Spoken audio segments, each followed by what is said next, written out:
Tindakan Maju Bersama Harapan, 3 teras, 6 strategi dan 32 inisiatif. Bagi mendapatkan maklumat lanjut mengenai manifesto yang dibentangkan pada 10 November lalu, kita bersama dengan pengarah pilihan raya PKR, Saudara Tian Chua. Tian, Pakatan Harapan telah pun membentangkan manifesto yang merangkumi 3 teras, 6 strategi dan 32 inisiatif.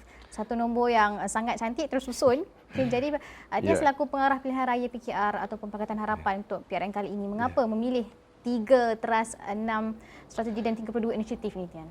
Ya, saya agak kita ringkas saja. Memang dalam pentadbiran dan bila kita ingin uruskan negeri ini, banyak lagi perkara yang kita harus tangani. Tapi yang penting kita ingin menekankan bahawa apa yang paling diperlukan oleh rakyat sekarang dalam PRN ini. Kenapa kita telah pilih 3 teras ini? Pertama sekali, teras yang pertama kita telah menyatakan bahawa Melaka sejahtera. Kedua, Melaka makmur. Ketiga, Melaka stabil. Dan susunan ini juga mempunyai erti makna tersendiri. Pertama sekali, kita letakkan kesejahteraan rakyat itu sebagai tumpuan pertama. Jadi kita ingin melihat negeri ini kembali untuk menjaga kebajikan dan menjaga rakyat. Jadi, maksud Melaka sejahtera ini ialah juga sedikit sebanyak untuk mengingatkan tanggungjawab utama sesuai kerajaan dan pemimpin ialah menjaga kesejahteraan rakyat. Teras kedua iaitu Melaka makmur. Bagaimana negeri dapat mengumpul cukup pendapatan dan juga menjadikan ekonomi yang mampan, itu kita perlukan kemakmuran. Kemakmuran ini dibawa melalui kerjasama dan juga terdiri di atas asas masyarakat yang harmoni, masyarakat yang rajin dan juga pemimpin yang tanggungjawab. Teras ketiga iaitu kestabilan. Kestabilan ini telah kita saksikan bahawa 18 bulan sebelum pertukaran, sebelum PRN ini, jelas kita telah lihat pemimpin yang ada dari Perikatan Nasional dan juga Barisan Nasional gagal untuk membawa kestabilan politik di negeri Melaka ini. Jadi 3 teras ini di bawah ada banyak lagi inisiatif. Saya mungkin tidak satu-satu ulaskan. Tapi dalam tajuk pertama Melaka sejahtera itu, kita tumpukan isu kesihatan, isu memberi bantuan kepada golongan yang B40 dan juga mereka yang sangat perlukan bantuan daripada kerajaan. Dalam tajuk kedua, kemakmuran itu, di mana bagaimana kita telah harus mewujudkan satu suasana yang kondusif bagi sektor swasta, terutamanya peniaga-peniaga kecil dan mikro, supaya mereka juga menerima bantuan dan boleh menyumbang untuk pemulihan ekonomi Melaka ini. Akhir sekali, yang saya ingin menegaskan bahawa walaupun kita letak di sebagai teras ketiga, tetapi secara implisit Pakatan Harapan telah menyatakan hanya Pakatan Harapan saja yang boleh membawa kestabilan kerana kami adalah satu pasukan pemimpin yang terdiri daripada semua kaum, terdiri daripada pelbagai arus politik, tetapi mempunyai komitmen untuk kerjasama secara padu. Sebaliknya, kita tidak lihat semangat solidariti atau semangat setia kawan di pihak sana. Baik, Tian, kalau kita lihat kepada teras utama iaitu yang pertama Melaka Sejahtera yang dikatakan sangat menarik yang menyentuh mengenai kesihatan fizikal dan mental khususnya, dan ada juga mengenai dana khas COVID-19. Mungkin Saudara Tian boleh cerita sikit mengenai dana khas COVID-19 ini bagaimana?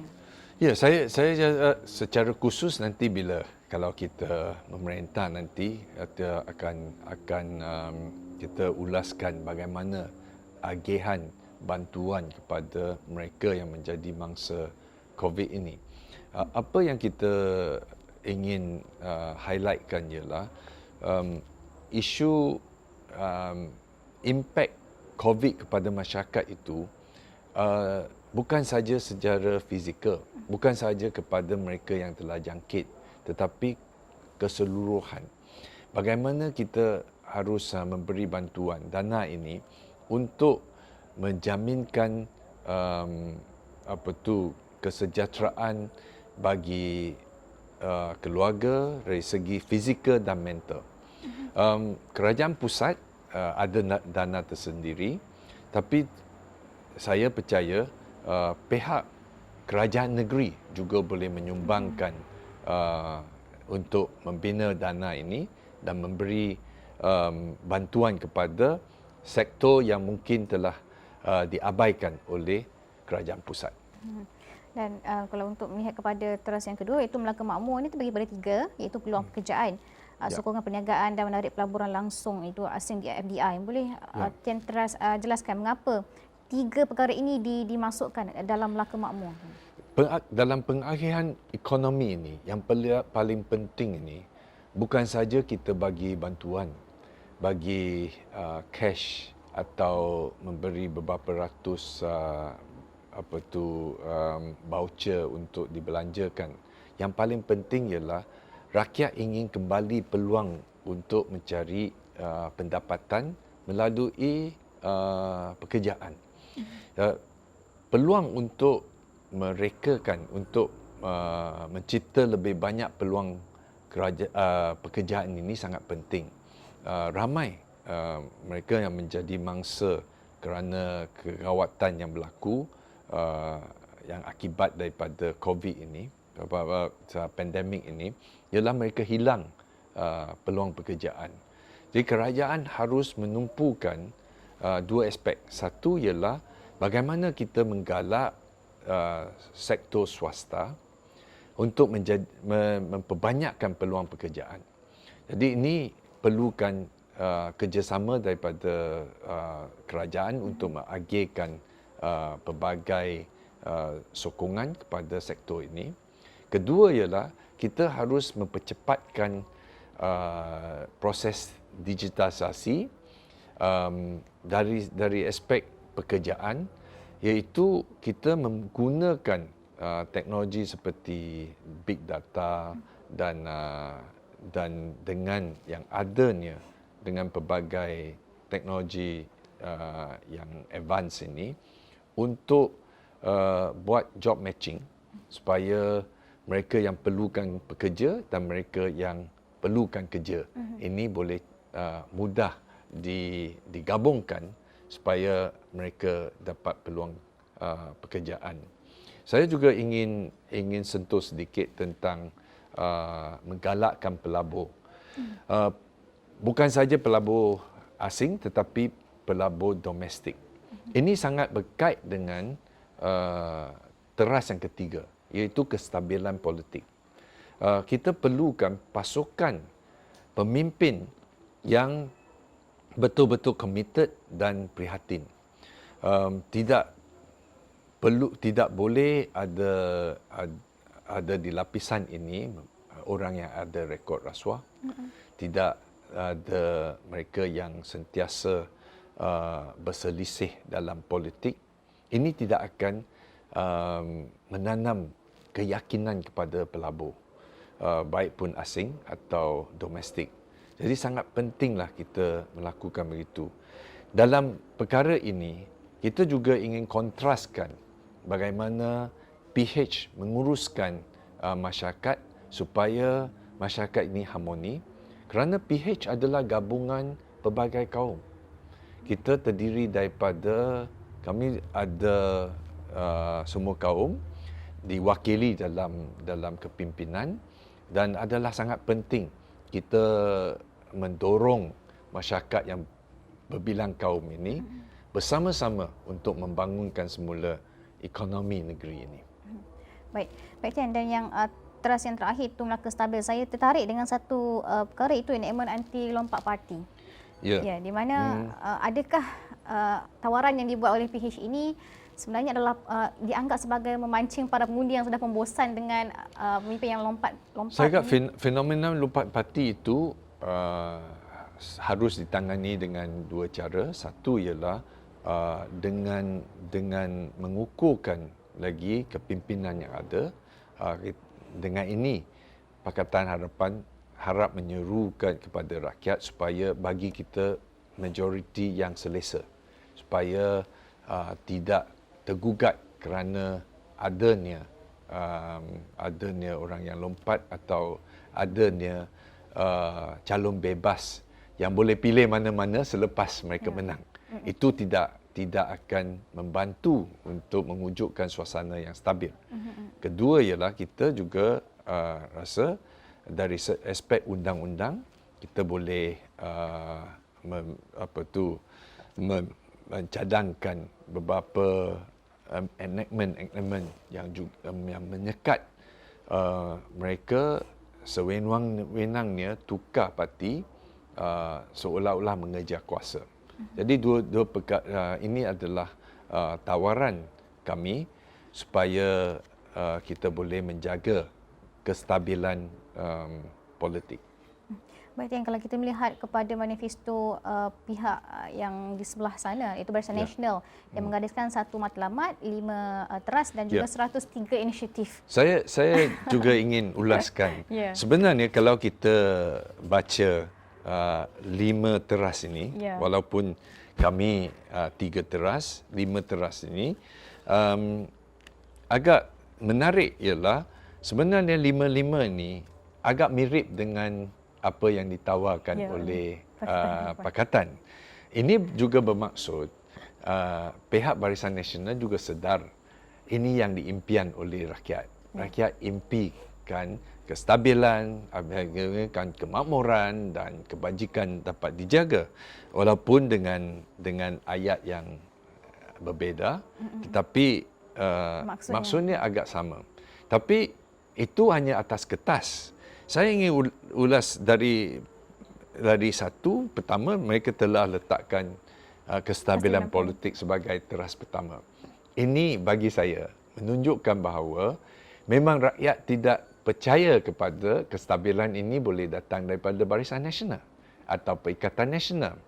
Kerana yang kini akan bakal menjadi kerajaan adalah Barisan Nasional dan Perikatan Nasional. Mereka bergabung di peringkat persekutuan kebangsaan, dan nampaknya kalau menang lagi mereka akan bergabung semula. Tapi apa jaminan gabungan ini akan membawa kestabilan? Kerana dalam 18 bulan yang kita lihat, parti yang terdiri daripada komponen Perikatan Nasional dengan Barisan Nasional asyik bergaduh, telah abaikan tugas dan tanggungjawab mereka untuk menjaga kebajikan. Krisis yang menjadikan tercetusnya pembubaran DUN Melaka ini juga diakibatkan kerana Barisan Nasional tidak dapat menyatu padukan pimpinan mereka.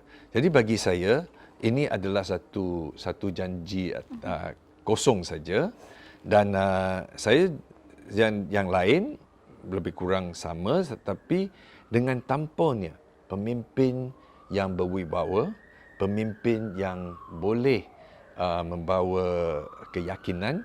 Saya rasa lonjakan ekonomi baru ini tidak ada kemungkinan. Dan kita juga lihat bagaimana orang yang datang memimpin kempen pilihan raya ni, iaitu Datuk Seri Najib, sendiri mempunyai rekod yang tidak berapa elok dan menghadapi tuduhan rasuah, kini berbicara dalam mahkamah, dan ramai lagi pemimpin-pemimpin UMNO Barisan Nasional juga terjejas imejnya kerana mereka telah didakwa dan ada kaitan dengan isu rasuah. Akhir sekali saya juga ingin sebut satu lagi teras yang telah dikemukakan oleh Barisan Nasional. Sebenarnya sangat tidak meyakinkan bila teras keempat itu yang ketiga itu urus tabir. Saya sebut kalau pemimpin ni adalah pemimpin yang sendiri mempunyai titik hitam. Tidak mungkin mereka boleh mewujudkan kecekapan dan keyakinan kepada rakyat. Teras keempat iaitu masyarakat bersatu padu. Sekiranya kita lihat apa yang majoriti calon dan juga falsafah dari falsafah politik dari Perikatan dan Barisan Nasional, jelas mereka mengamalkan politik eksklusif. Mereka tidak membawa semua lapisan masyarakat untuk bersama. Mereka tidak memberi ruang partisipasi dan penyertaan dalam urus tadbir negeri ini kepada kaum-kaum tertentu. Jadi ini tidak mungkin sekiranya kita ingin menyatu padukan masyarakat untuk bersama-sama membangunkan ekonomi. Jadi itulah sebab bagi saya teras kelima ini juga sebagai satu janji kosong, kerana tanpa asas kestabilan, tanpa pemimpin yang bersih dan cekap, tanpa masyarakat yang bersatu padu, sudah tentu tidak mungkin kita akan meloncatkan ekonomi dan kita tidak mungkin akan membangunkan kemakmuran bersama Barisan Nasional. Dikatakan semua teras itu lebih kurang sama dengan PH. Mungkin cara pelaksanaannya mungkin tidak sama, berbeza. Saya rasa ini hanya dari atas kertas, secara sebagai janji, dan kita telah lihat Barisan Nasional juga bukan parti yang mempunyai rekod elok dari segi pemegangan janji. Jadi bagi saya ini hanya indah dari rupa, tetapi indah khabar dari rupa, tapi secara pelaksanaan saya percaya rakyat tidak yakin mereka ini boleh patuh kepada janji yang dikemukakan oleh Barisan Nasional. Baik, kalau kita melihat kepada teras yang diberikan, cantik di atas kertas. Yeah. Kalau melihat pamphletnya sangat jelas dengan pelaksanaannya. Namun bagaimana teras ataupun strategi ini mampu sampai kepada pengundi, khususnya supaya mereka ni tidak terlepas satu pun inisiatif yang disampaikan oleh Pakatan Harapan sendiri? Ya, kini kita menghadapi pelbagai kesulitan kerana media yang sangat menyekat, dan juga pergerakan kempen ini juga dikawal oleh pelbagai SOP yang ada kala tidak munasabah, dan ada seolah-olah ada unsur untuk menyekat parti bukan kerajaan ini untuk menyebarkan maklumat. Jadi pihak kami sangat bergantung kepada media sosial dan juga jentera pilihan raya kami yang bergerak bertungkus-lumus di kampung halaman, di kawasan di lapangan untuk menyampaikan mesej yang ada. Saya rasa